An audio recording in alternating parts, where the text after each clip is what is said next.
Hello, I am Nehassaiu, deGannes, and it is a pleasure to read a few poems from my recently published collection, Music for Exile. One fine Philadelphia morning. One fine Philadelphia morning, in a mansion on Walnut, our black heroine awakes. Our black heroine awakes, knowing she's alone, sleeps more. Knowing she's alone, ignores the antique doorbell ringing in a mansion on Walnut. The antique doorbell ringing, the downstairs phone's eruptions. The downstairs phone's disruptions do not disturb our heroine.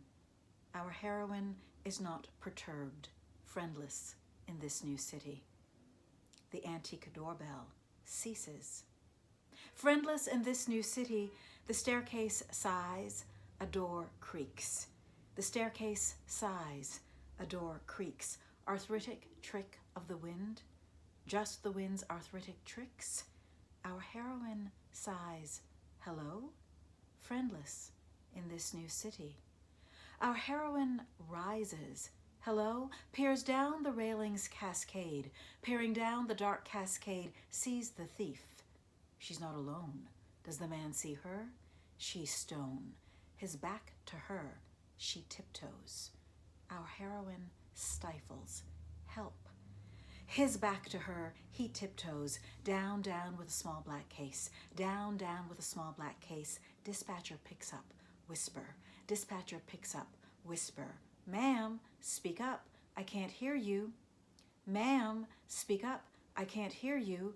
Is the suspect a black male? His back to her, she tiptoes. Is the suspect a black male?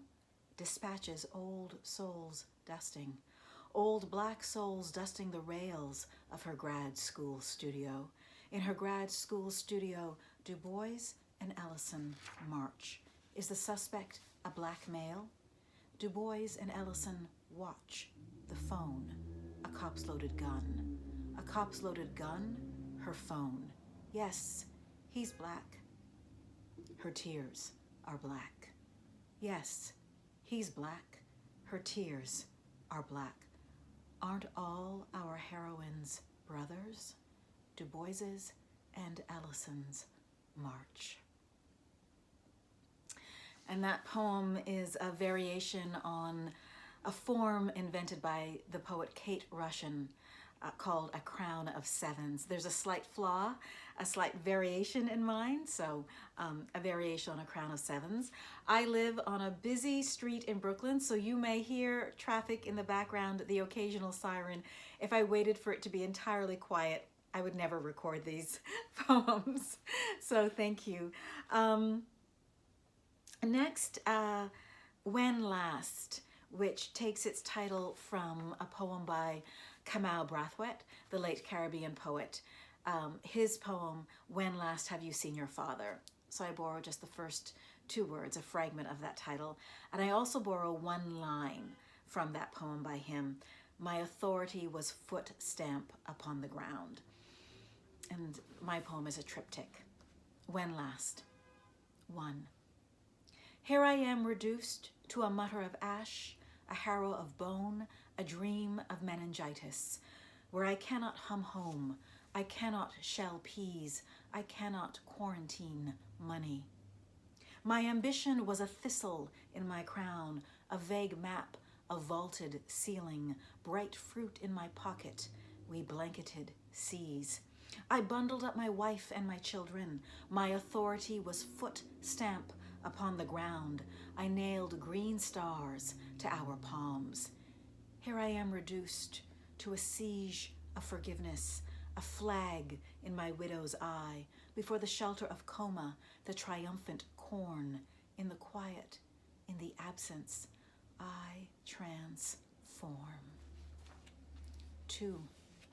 Here I am, a churning sail without trunk mast, without dugout boat, a muttering sheet steering a cot, no plantain, no fufu in my mortar's gap. Here I am, a seawall slap, a wailing slip at my window, you daughter-in-law, you granddaughter, you grandson, you bury my son in a Canada plot, cremate him like a Hindi gin, you creosote, you nutmeg dung, I cough you back. Don't stand in my yard under my ginnip tree, don't flood my door, clinging to me, don't conjure his face in my porch lamp skirt, I cough you back. 3. Here I am leaping, precipice whale of banana leaves, whole mountains cut on the bias, cutlass waves and cocoa debris. I run home.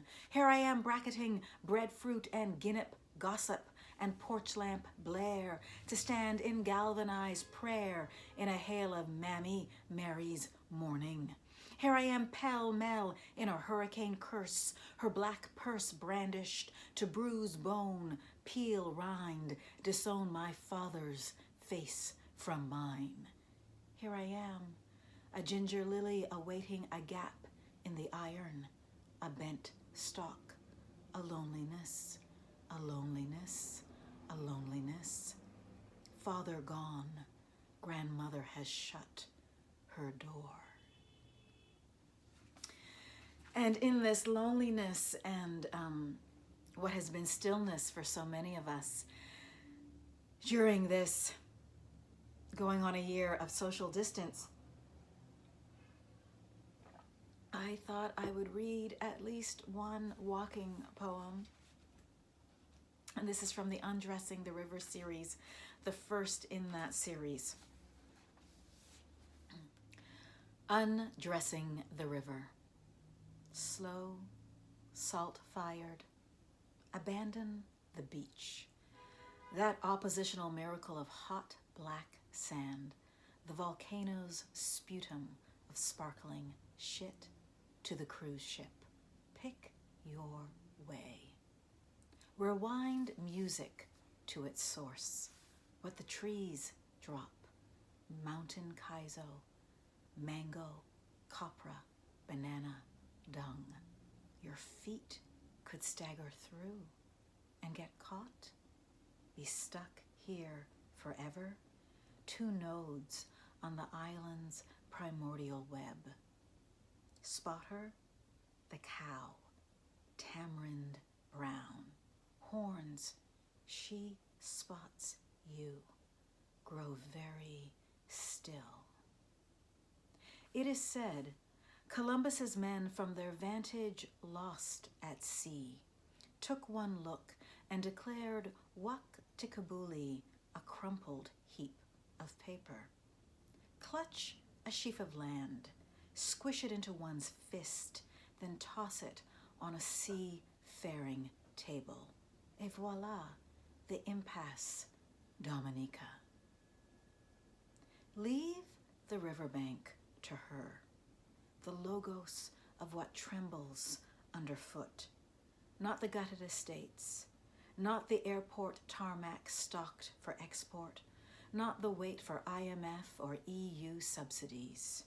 Step back into the river, back onto the rocks, some jagged as the day the volcano dropped 'em, and walk.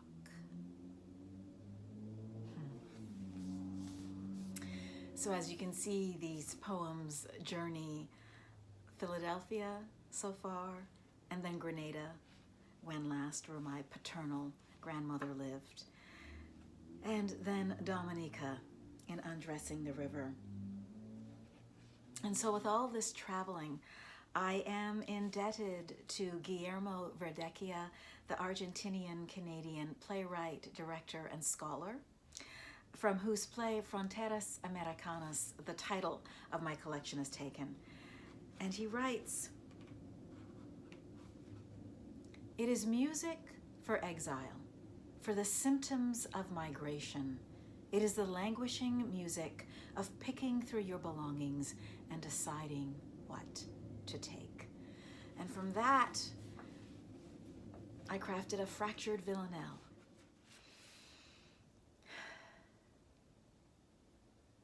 Lost planet. It is music for exile, for symptoms of migration. It is the languishing. Pick through your belongings, decide what to take. My face, that photo, Granny's recipe for braff, black cake, green card, tick, the heart's a camera, click. Picture an ancient muse of exile. Name her Harriet. For symptoms of my gray, shun the cornfields, the free town ashore the great lake, with 2 black families, first bike, plenty friends. Now stick to what belongs. Decide what to fake. Too black? Not black enough? Shake the definition tree. Move south. Guard exhibits at the Frick. And join the Pan-African Suitcase Museum of Exiles for symptoms of my gray. An ocean's tendency to wander back in time, dull aches, forgetful flags, joyous bursts of heroic rhetoric for a music that doesn't exist. Enter the 125th Street Symphony of migratory selves. Dear brethren, the future might be long, so decide what to take. And when I first moved to New York, I had lived in Providence prior to that. I lived in Harlem. And so a Harlem poem, which you might not know is a Harlem poem, but I planted my first window box of petunias on the windowsill of my Harlem brownstone apartment. And a poem came. Refuge. Dear disappeared town, the flowers at my window remind someone of you. Say petunias? Here, Petunia, town of his father's birth. Mornings, my man leaps from my bed to brew mint, cardamom tea. Here, C, dear B, his fathers found a way to grow fig trees in Newark, New Jersey. In winter, you are safe, burlap cocooned, a smuggled secret in his garage. No hungry warblers, no sudden frosts, nor the Atlantic weight that can slow, nor the Atlantic weight that slows an 80-year-old Palestinian man walking through Manhattan in search of olive oil.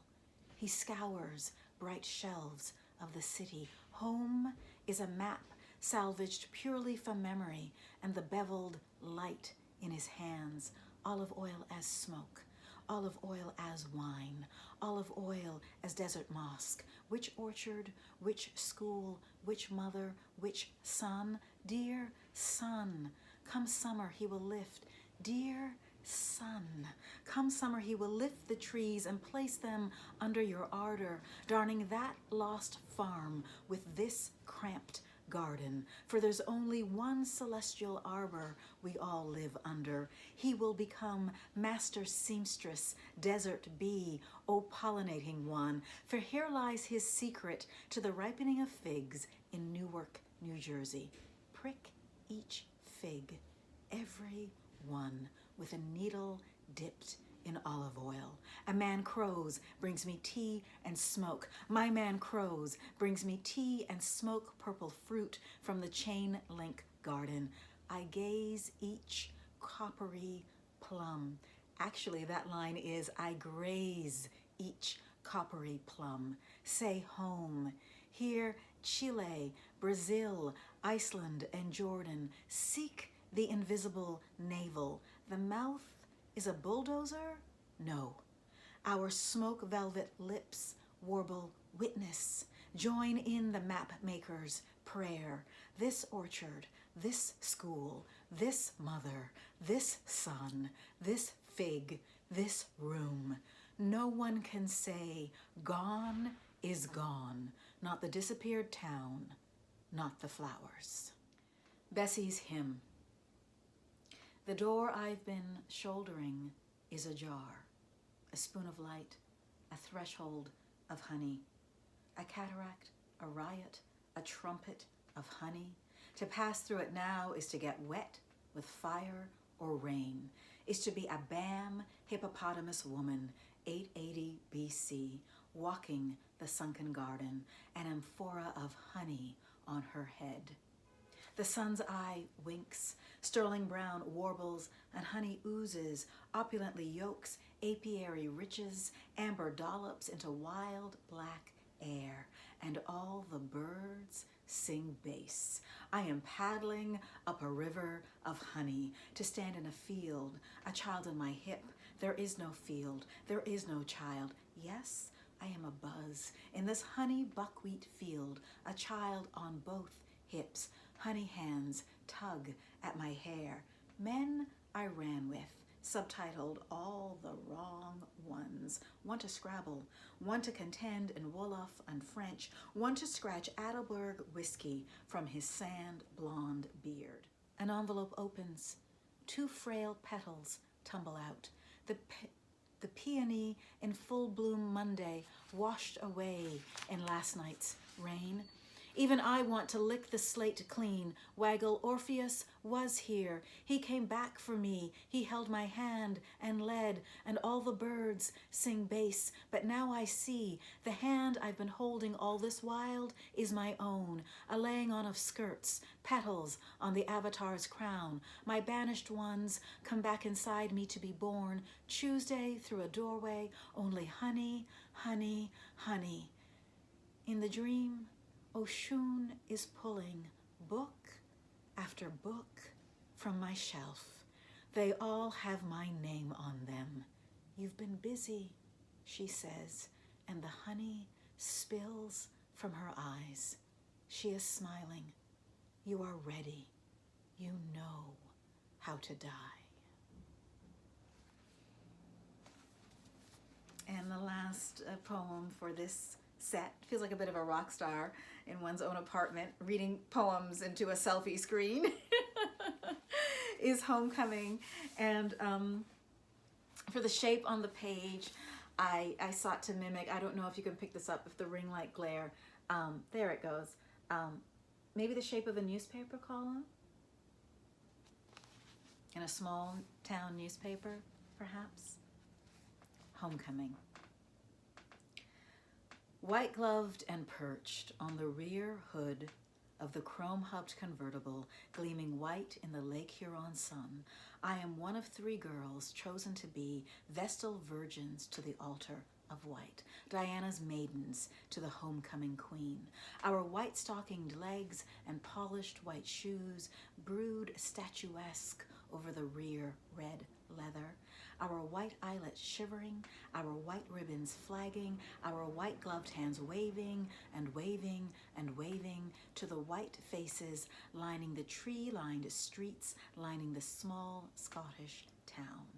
But the hand inside my glove is brown, and the face peeping from the white ruffled neck of my summer white dress is a beautiful hazelnut brown. This is my hometown. My legs, 2 severe batons, majorette the hot red leather, even after the crowds thin out and the breeze off the lake picks up, even after the bagpipe's keen moan fades, out past the Protestant oaks, out past the immigrant's bell-less church with its small brick frame, its gravel driveway, out towards the cornfields, when only Lake Huron, with its lull of tall grasses and only the perennial pines wave back, I am still waving.